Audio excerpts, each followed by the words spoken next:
am the family researcher and photo archivist for the Victor Heritage Society. And the first presentation I ever gave in my whole life was here in 2018. Welcome, ladies. Nice you could be here. Did you have anything you wanted to say? Or do you want me to say it? I'm good. You say it. Okay. So this is the final event for our second annual Victor Heritage Days. And the last 2 days have been a whirlwind of activity. Our Victor Heritage Days is always going to be the weekend after Labor Day. And if you're interested in becoming a member of the Victor Heritage Society, we do have membership forms. They're also available on our website, victorheritagesociety.com. And today we also have the 2026 calendar that we put together every year. And it's for a $10 donation, so if you want to get one of those, we have those here as well. I'll tell you a little bit about myself quickly. I'm not from Victor, I'm not from Cripple Creek, I'm not from the Cripple Creek Mining District. I currently live in near Seattle, Washington, but my family was here in Victor until 1956. So, on that, I think we're going to get started, and hopefully you enjoy everything and learn a little bit of something.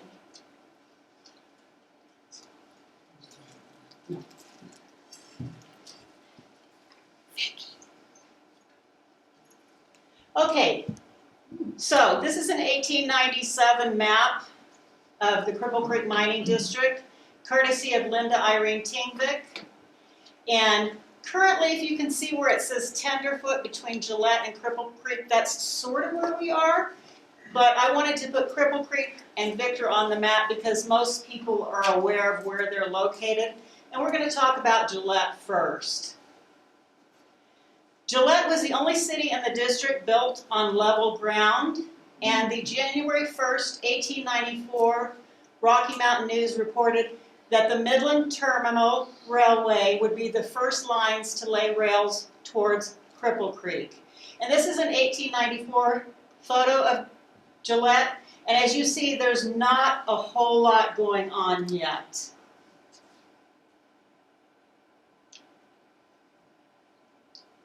I got this map online. We're a little top heavy there. And I wanted you to see approximately where Gillett was located. For those of you who came to Cripple Creek via 67, at one point you had an option to go to Cripple Creek or Victor, and that's about where Gillett, the original town site of Gillett, was. The Midland Terminal Railway made it to Gillett July 4th, 1894. And by December 16th of that same year, it made it around to Victor. And it wasn't until the next year, December 19th, 1895, that it made it to Cripple Creek. Can anyone tell me why that was? High altitude? It was because of Tenderfoot Hill. High altitude. Those of you that have driven down, it's quite steep. So the railway went around instead of straight down. Gillett was named for railroad man W.K. Gillett, who was the vice president of the Midland Terminal at the time it was created. This is the depot in Gillett. And by 1905, he was the president of the Midland Terminal Railway, and he eventually left soon thereafter.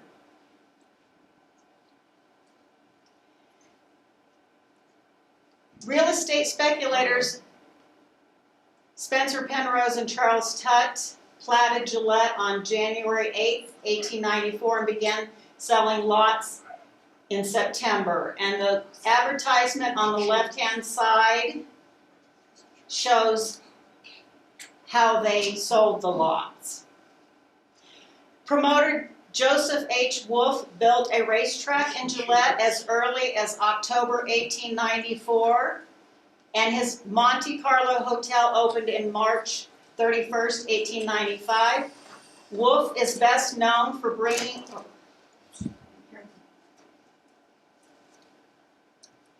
Wolf is best known for bringing the Great Mexican Bullfight to Gillette on August 24th, 25th, and 26th of 1895. And here is an 1897 photo of Gillette, and it was also called the Gateway City. And in the upper right-hand corner, I've given you an idea of what the actual population was according to the city directories. And in 1949, a newspaper article reported the last resident of the original Gillette town site was Mrs. Grace Cavas, and she passed away in 1954.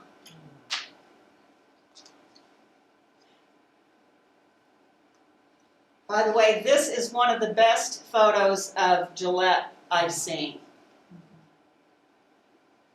And here is the left-hand side of that. It's a crop. Above you can see W.H. Wolf's Monte Carlo Summer Resort. And in his book, Ghost Towns of Cripple Creek District, Leland Fights described Gillette as the Las Vegas of the camp.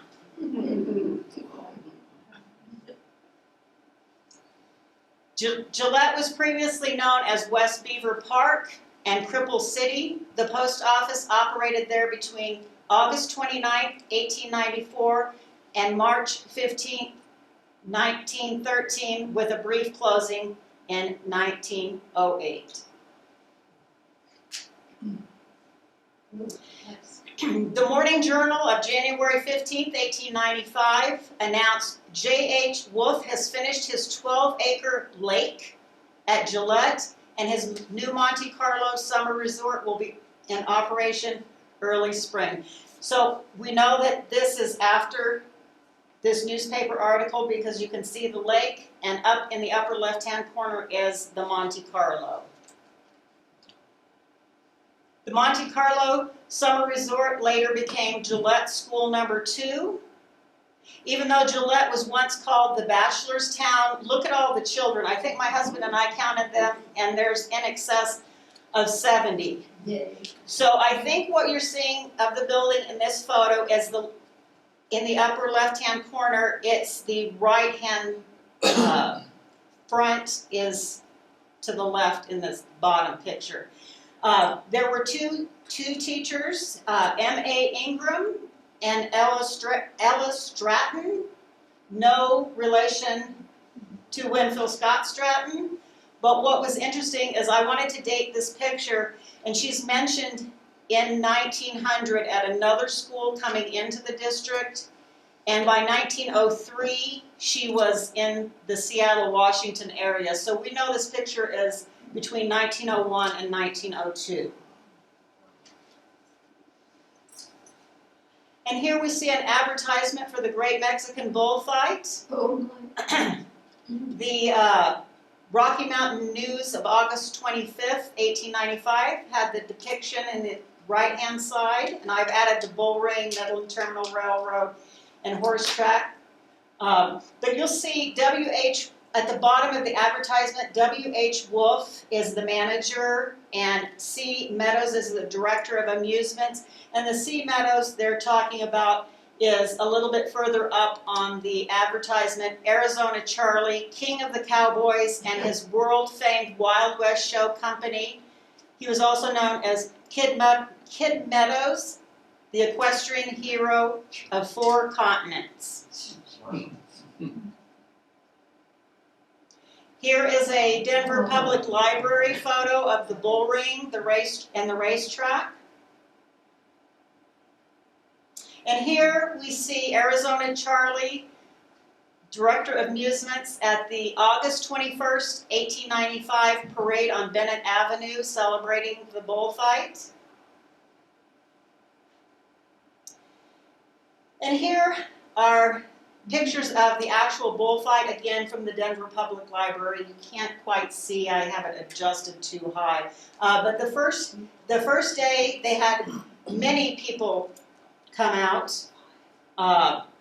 but the promoter, Wolf, was arrested the first day, and by the third day, I think the crowd looked more like the right-hand bottom photo. And that's because the Mexican bulls were held up at the border, and so they had to use local bulls that would not fight. And it was just, they were massacring them. They did not fight back like the Mexican bulls. And you can read more about that online. There's quite a bit online about it. So here I went to Soapy Smith's blog spot, and they had the now photo in the upper right-hand corner, and they also had a then photo, but I've replaced it with one I found on the Denver Public Library. But you can see the town of Gillett was to the left, the Midland Terminal Railroad tracks and train there, and according to the Soapy Smith's blog spot, that tent was his, and you see the racetrack as well. This is an 1897 photo of Gillett after a storm, and according to the January 1st, 1899 Morning Times, Gillett has a splendid location. She has plenty of the purest water that was ever given to man. There's a little bit more, and then it says she has an electric system. Her homes are of the best, and in general effect, the town is one of the prettiest in the state. Now, what's interesting is Gillett is still known for its water. Yeah. This is a photo that a friend of mine sent me the link to, and it was being sold on eBay, and there was no location listed, but we found out that John Heslin was at 5th and Newell in Gillett from 1900 to 1905, and my friend Linda Irene Tingvik, who lives in Norway, purchased this photo. So if nothing else, you've never seen that photo before. And this is the Sanborn fire insurance maps of 1900, and I've turned them sideways and kind of shown you where things are. In the lower left, you can see where Heslin's boarding house was, John Heslin House. One block down was the Midland Terminal Depot that we saw. And then my friend Steve Plute went down and got the deeds for Mrs. Grace Cavaz's property, and where I put the little squiggly red lines, that was the last resident of Gillett. W.K. Gillett, whom Gillett is named after, and others built the National Hotel in Cripple Creek, which was completed on September 15th, 1896. And the National Hotel is the big building in the center. And if you look at this, the National Hotel was built before, during, and after the 2 Cripple Creek fires, so it was already under construction. I did, in the foreground, most of the buildings either have an X or a check, and the ones that have X's, they're no longer there. The ones with the green check are. And here you can see that the green, one green check was the Cripple Creek Elks, or the Exchange building that's still there.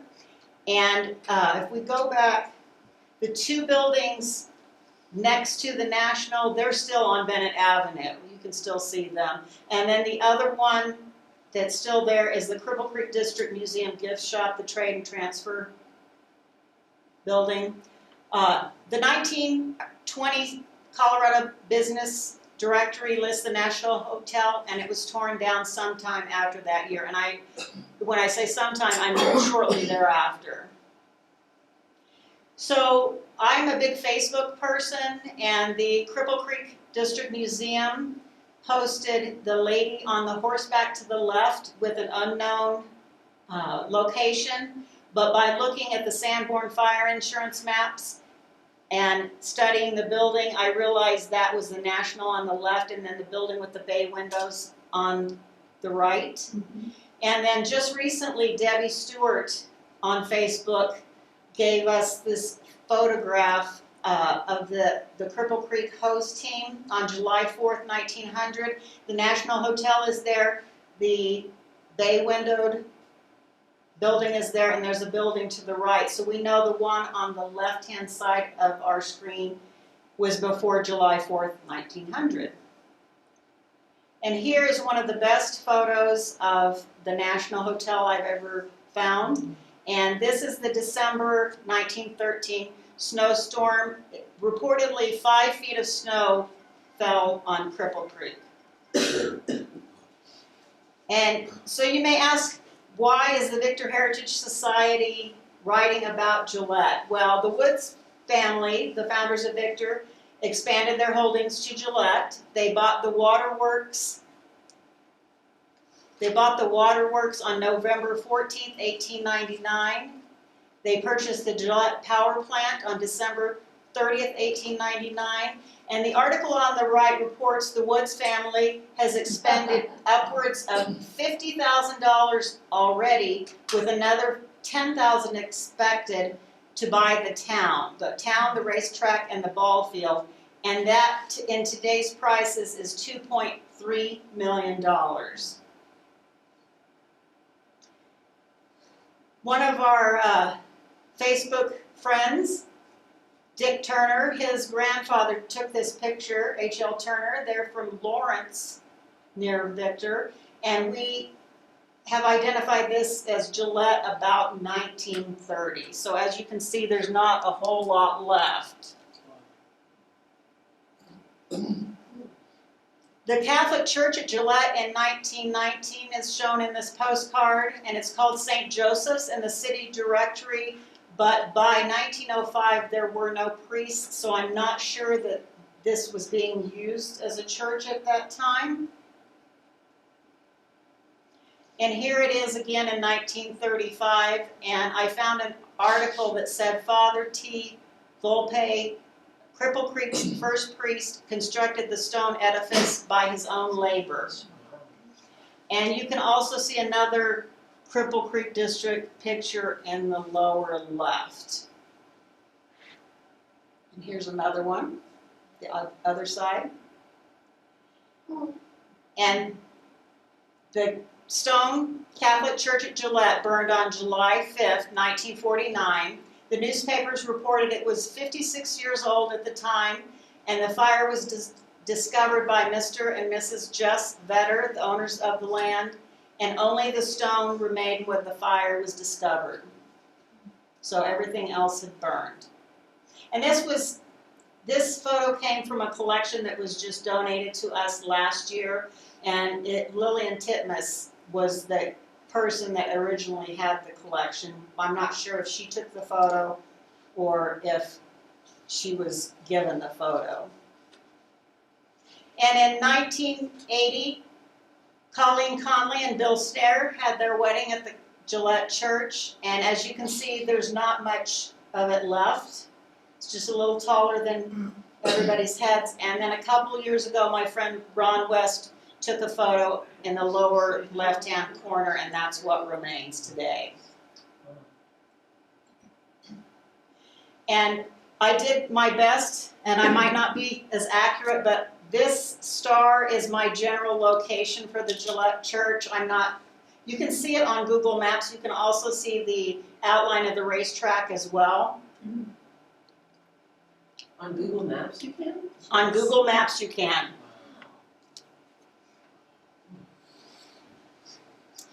So Gillett had an airport, and it was dedicated in June 22nd, 1952. The first plane to land in Gillett, piloted by Ernest Havenga from Pikes Peak Air Service in Colorado Springs, is shown below. And on the right-hand side is Roy Stitt's brand new Piper Super Cub in its hangar at Gillett Airport, February 1956. Construction of the airport began the week of June 26, 1950. Heavy equipment from the county was donated to help build the runway. And later, soldiers from Fort Carson used to fly into Gillett and practice high-altitude survival training in the area. On June 17, 1965, a flash flood devastated the area, broke the Gillett Reservoir, and permanently closed down Skagway Power Plant.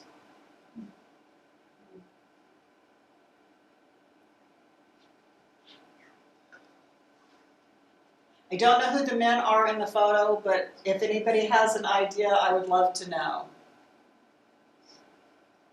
So now we're going to move a little bit further down from Gillett. We're going to go to the Tenderfoot Hill area, and you got a sneak peek on this. This is from the Faith Marshall McCarn collection. That's her father on the left, Doc Marshall, and her mother, Kay Marshall. And this is the Tenderfoot Ski Lodge between Gillett and Cripple Creek. The Tenderfoot course owned and operated by Joe and Jess Vetter. I got to meet Faith. She went to the Victor School with my mother. Back in the day, they would have been the class of 1957, but they moved. And Kay actually lives 4 miles from me in Washington State. Wow. And here, the ski course operated from 1948 into early 1950s. The lodge had modern restrooms, running water, eating facilities, and a ski shop. And the ski course had 100 applicants for membership before it opened. And here are some ads from the newspaper, and the photo in the upper right-hand corner is when the course first opened. Here's a brochure that Faith has that was in her parents' belongings for the ski course. And the patch in the kind of to the middle left, I kept watching that go round and round on eBay, and I decided to buy it because I've never seen anything like that before. And I paid $7.50 for it. But it's a piece of history that I just couldn't pass up on. And on June 27th, 1949, for the Lowell Thomas ski jump dedication, Faith's father, Doc Marshall, was the president of the Calvarite Ski Club, arranged the program, and Troy Wade of the Colorado Springs Zebulon Ski Club acted as master of ceremonies.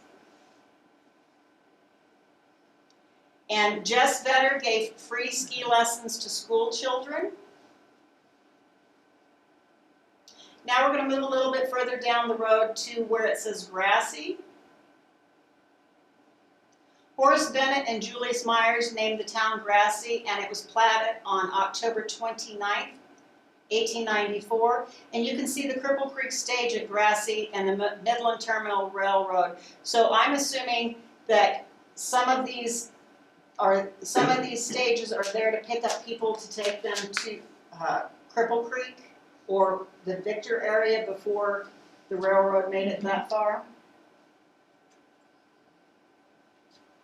By 1899, the entire town of Grassy was for sale, and on April 25th, 1899, the Woods family, founders of Victor, swooped in to purchase the 183-acre Grassy town site for $123,000, and that's today's value of $4.7 million. As with everything the Woods family did, this was a larger-than-life endeavor. Plans were immediately made to create a recreational park for its citizens of the district. The family felt it was important for citizens to have social events for mental well-being, and Pinnacle Park was meant to provide that. Hold on. There we go. Grassy's name was changed to Cameron. Previously, the post office was Terrain because they didn't think Cameron sounded well, but the Cameron post office was opened on December 6, 1899. And as you can see, the population, according to the city directories, they just listed people. They didn't have a population, but in 1902 it was 300, 1905 300, and by 1907 it was only 200. And if you haven't noticed, I try to, if I don't say it, I try to put the source of the photo on the screen itself. I want everyone to know that I recognize their contributions. Here are some promotional advertisements for lots that began July 1899. They had an electric well, railway, power plant, waterworks, they were planing mill and brickyards reduction works. The new town of Cameron, formerly grassy, is growing rapidly. There is money to be made in building stores and residence and in mercantile lines.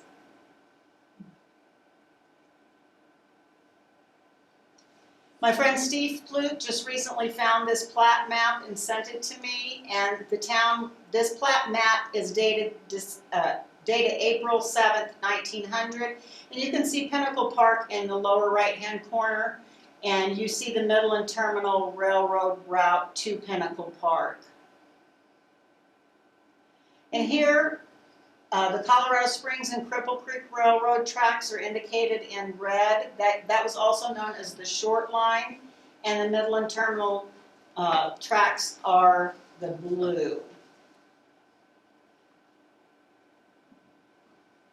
On July 30th, 1899, architect M. Lockwood McBird requested bids for construction of a rustic bridge at Pinnacle Park. This is looking through the bridge facing southeast, and that Pinnacle Park, we're going to find out, sign was actually electrically lit.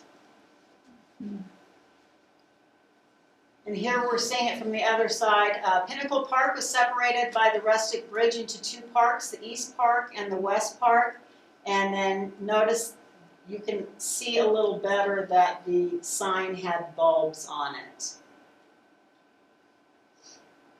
And by 1901, Pinnacle Park was serviced by 3 railroads. There is a third arch, so I'm assuming they had to redo the rustic bridge. And the 3 railroads were the Midland Terminal, the the Colorado Springs and Cripple Creek, and the Victor Goldfield Cameron branch of the Electric Railroad.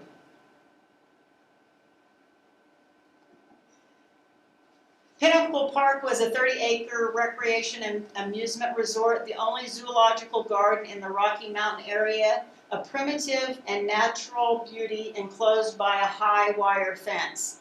They had swings, arbors and seats, cages for wolves, foxes and coyotes, a bear pit, deer paddocks, and cages for smaller animals. I had never seen this photo until a few years ago, and this is the best photo of Pinnacle Park that I've seen. Okay, here we're going to tell you what some of the buildings are. The one in the left-hand side, with the A-type roof, was the power plant for District Electric. The one below that is the electric-powered carousel. Number 3 is that wood railroad trestle or bridge that we saw before, and because you can't see it very well, I tried to indicate in the upper right-hand corner where it was located. And then right below that was the large pavilion. This gives you an idea for the mining people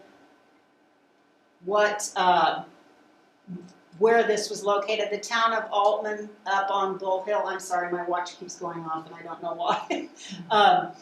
Isabella Mine is to the left, and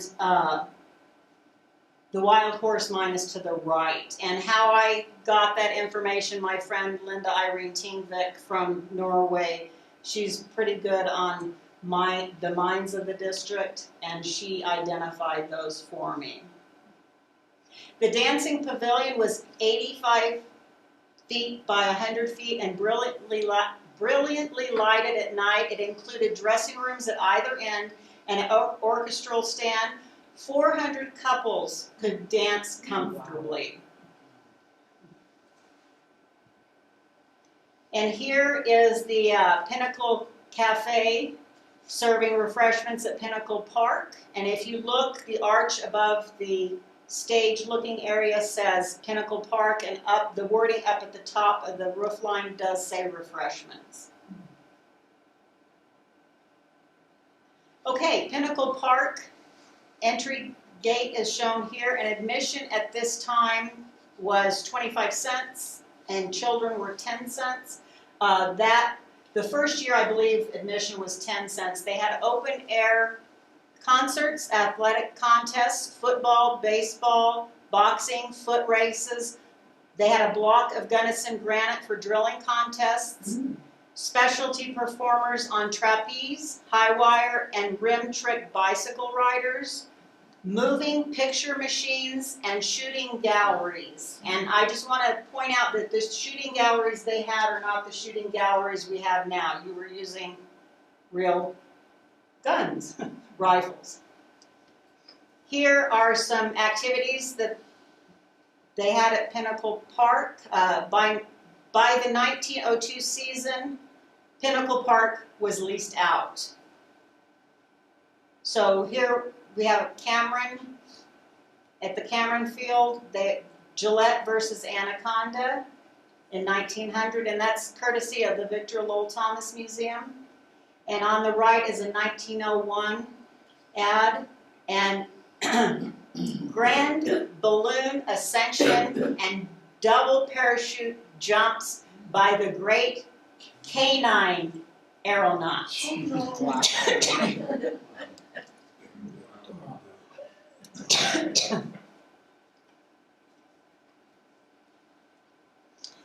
Recently, my friend Sam at the Victor Trading Company and Manufacturing Works, he showed me the picture of this Labor Day picnic at Pinnacle Park for the Anaconda miners at Cameron, and I asked him, can I add that to my presentation? And he said yes.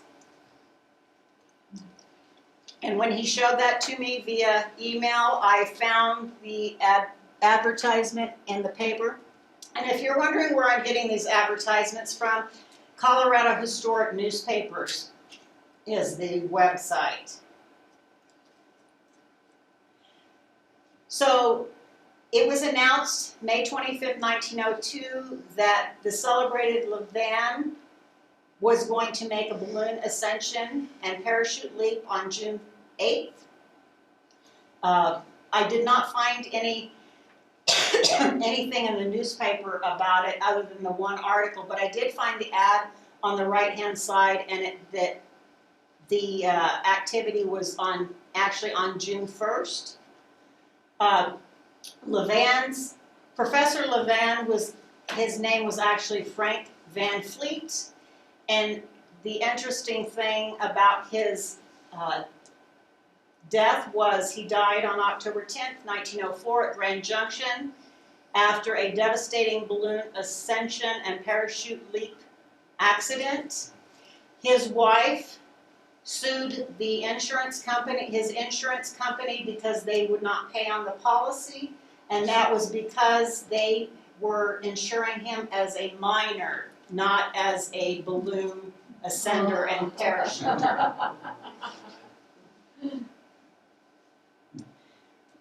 So Pinnacle Park began to decline. On October 5th, 1900, the Woods Investment Company sold the town site of Cameron but retained mineral rights. In early 1902, Pinnacle Park was up for lease for the coming season, and admission was dropped back down to 10 cents. July 1st, 1902, one of the leasers ran off with all the proceeds for the day and for the upcoming Gold Coin Band concert. The 1903 season held mostly picnics, dancing, and moonlight excursions. One interesting thing I found was the August 1st, 1904 activity there. I'm not sure if you folks know about the Independence Train Depot explosion of June 6, 1904. But I read an article that said the Miners Union hosted a picnic at Pinnacle Park to raise funds for the widows, orphans, and those maimed in the Independence Depot explosion.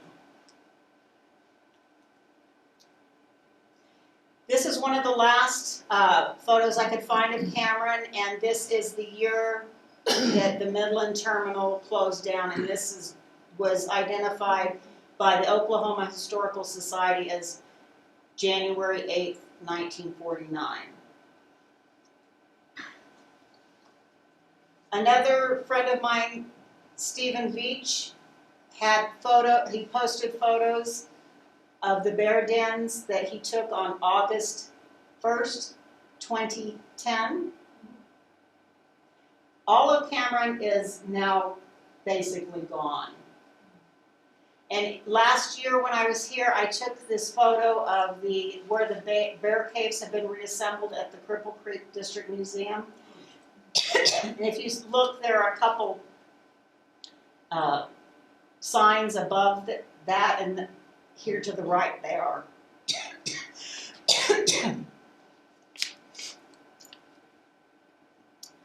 And that's basically all I have for Cameron, but I did add a few slides. Here's all the places we talked about at the top. During the Pan American Exposition in Buffalo, New York, the Woods Investment Company was represented, and they created a brochure for that event. And inside were the Pikes Peak power plant information, and people know that as Skagway power plant here now. This is what the Skagway power plant, I'm sorry, I'm going to have to take a drink.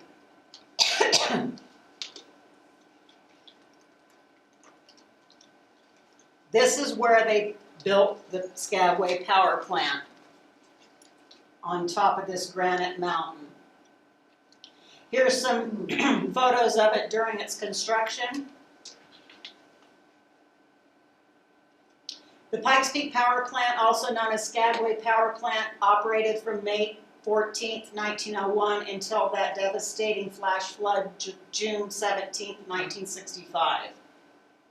And you can see the tram going up that brought all the supplies into the power plant. And here are a couple other photos of it. This is one of my favorite places, by the way, if you haven't noticed. And also from the brochure. And this is a photo on the right-hand side that I took in 2022.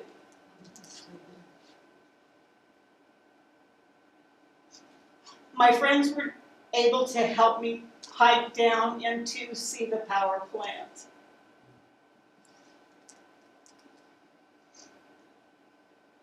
And that's an old, and I'm going to go back here. So my friends were Cody Schwab, Billy Dias, Jamie, and Tony Baca. And here this is my photo on the right-hand side. Again, my photo on the right-hand side, but I think it's pointing in the opposite direction. So you can see the control panel on the left-hand side of the left photo, and it's to the right in my photo.